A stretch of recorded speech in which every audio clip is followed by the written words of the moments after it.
Bem-vindo, bem-vinda ao nosso último episódio, com o qual concluímos nosso percurso pelo Evangelho de João. Vamos reler as perguntas de Jesus para Pedro após Jesus ter preparado e tomado o café da manhã na praia, junto com 7 de seus discípulos. Depois de comerem, Jesus perguntou a Simão Pedro: Simão, filho de João, você me ama realmente mais do que estes? Disse ele: Sim, Senhor, tu sabes que te amo. Disse Jesus: Cuide dos meus cordeiros. Novamente Jesus disse: Simão, filho de João, você me ama? Ele respondeu: Sim, Senhor, tu sabes que te amo. Disse Jesus: Pastorei as minhas ovelhas. Pela terceira vez ele lhe disse: Simão, filho de João, você me ama? Pedro ficou magoado por Jesus ter lhe perguntado pela terceira vez: Você me ama? E lhe disse: Senhor, tu sabes todas as coisas e sabes que te amo. Disse-lhe Jesus: Cuide das minhas ovelhas. Como estava a moral e a reputação de Pedro no final do capítulo 18? Não poderia estar pior. Ele havia acabado de faltar com Jesus, ao negá-lo 3 vezes. Então o que Jesus pergunta a Pedro nos versos 15 a 17? Ele pergunta se ele ama realmente mais do que estes.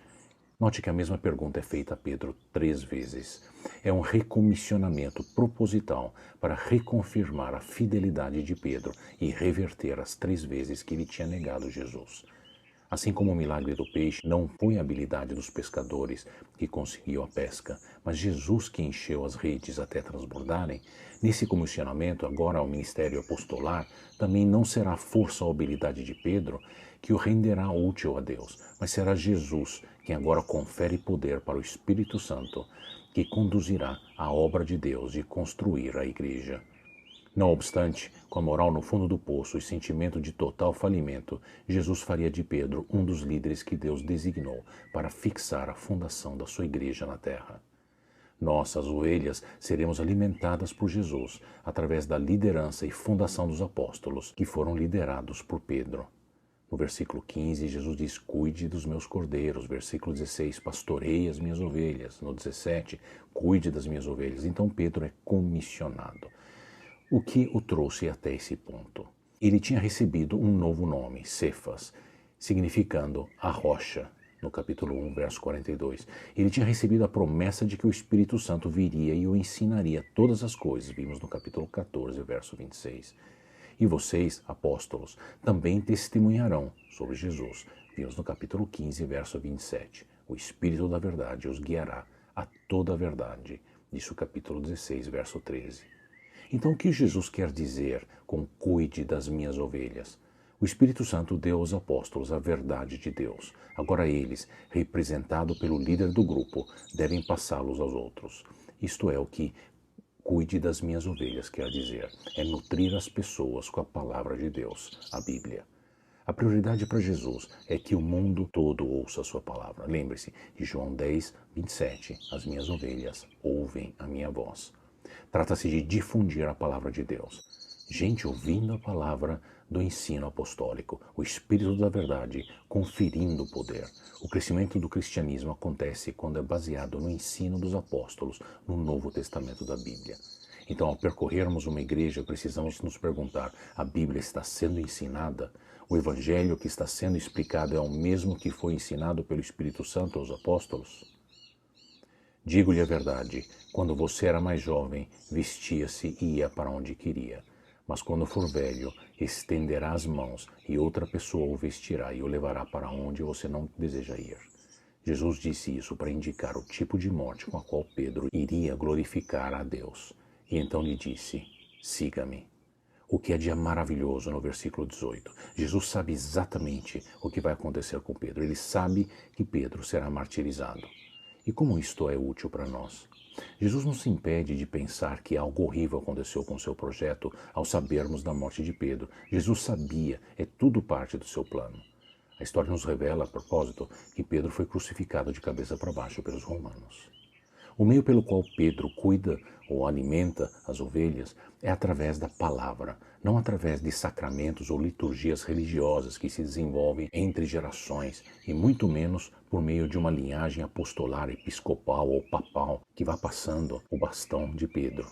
A Bíblia ensina que após o Antigo Testamento, na função dos profetas, que foi validada pela vinda de Cristo, a função apostolar e seus sinais serviu para validar o período de fundação da igreja, como vimos Paulo dizer em Efésios 2:20.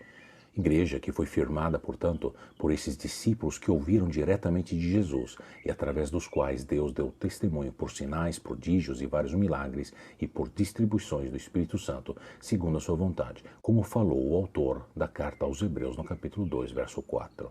Em vez de hierarquias e corporativismo, a igreja fala tão somente a linguagem das ovelhas e do pastor de ovelhas, como vimos em João 10, que diz que as verdadeiras ovelhas do rebanho de Jesus ouvem sua voz, ou seja, a sua palavra.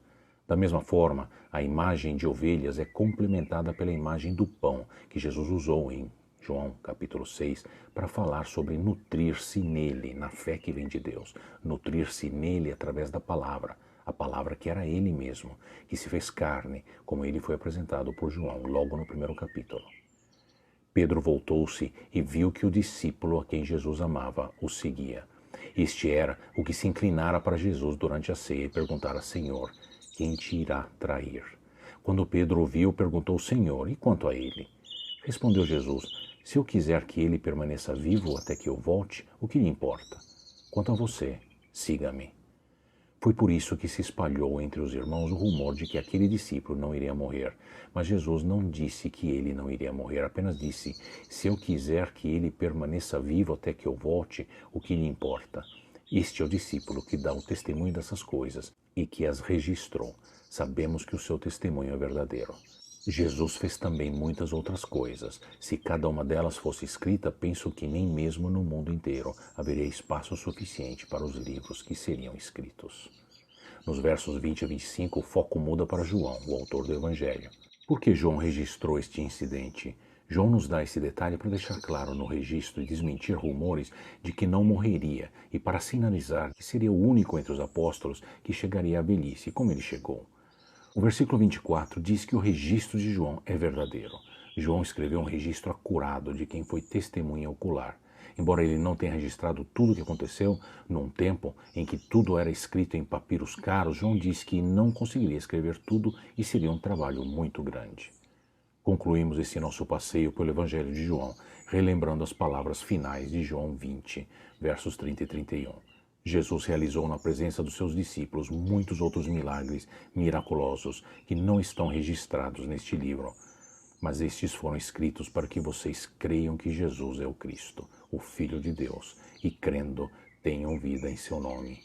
Para ter vida, João diz que precisamos crer, e para crer, Jesus diz que precisamos nascer de novo, nutridos por Ele, por Sua palavra. Que Deus te abençoe e te regenere verdadeiramente para viver com o rebanho de Deus, continuamente alimentado com a palavra de Deus. Deus assim te abençoe.